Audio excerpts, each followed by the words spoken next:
Okay, so we're going to continue our notes on a new page. So we were learning about histograms and bar graphs, and we need to talk about a couple of other graphs. And the next one is called a stem and leaf plot.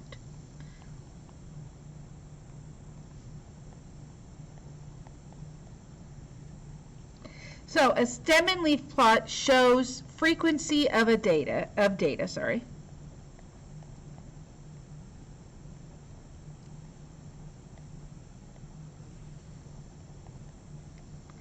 But it shows it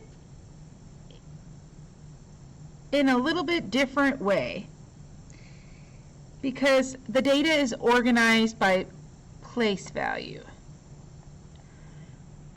So you guys have learned about place value for many years in elementary school, and this year might be one of the reasons why. So let's say I have a data set. I'm going to give you an example of data set.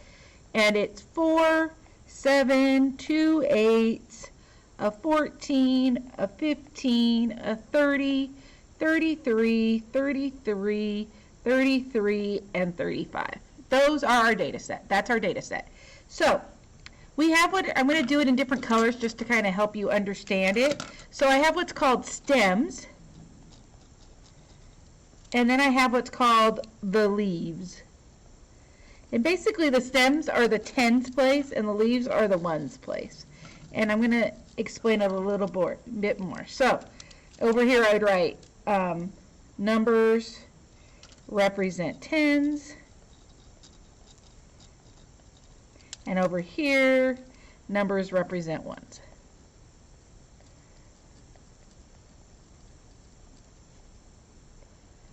Okay, so let me show you. So I have a 4, so if I have a 4, that means I don't have any 10s, but I have 4 ones. If I have a 7, I have 7 ones, no 10s. My 8s, I have how many 8s? Oops, I did that wrong, sorry. I have 1 4, 1 7, and 2 8s that don't have any ones. Now I can look at my ones that have, or don't have any 10s. Now I'm going to look at my ones that have 10s. And if I look at that, I have a 14 and a 15, and that's it. Do I have any 20s? No, but I'm going to put that 2 down and just leave this blank. And then I'm going to have my 30s. So I'm going to put a 3 here, and then I'm going to show that I have 3 33s. So I'm putting 3 3s here, and then 1 35 by putting a 5 there. So let me talk about that a little with you because I know that might be a little confusing. So this shows that I have 2 8s in the data set. And this shows that I have 3 33s in the data set. It's just a quick way for you to see the total number of data points in a very simple manner. Okay? So I taught you about frequency tables kind of yesterday when we were talking about those, but let's just show you what a frequency table looks like really quickly. So if I have a frequency table,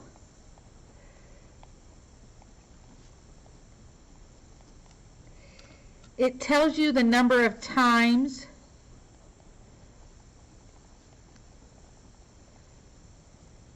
an event category or group occurs.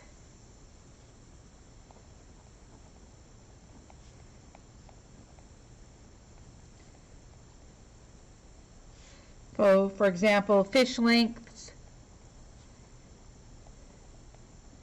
and the number of fish. So let's say it was a fishing tournament. I can make a quick T-chart. If it was 0 to 10 centimeters, let's say I had 4 fish, 11 to 20 centimeters, 9 fish, 21 to 30, 8 fish, 31 to 40, 5 fish, and 41 to 50 centimeter fish, I have 4. This tells me the frequency of whatever it is you're doing. So those are 2 more graphs that you will probably see a lot of, and get used to using them. Also, I forgot, make sure you write your summary about the different types of graphs.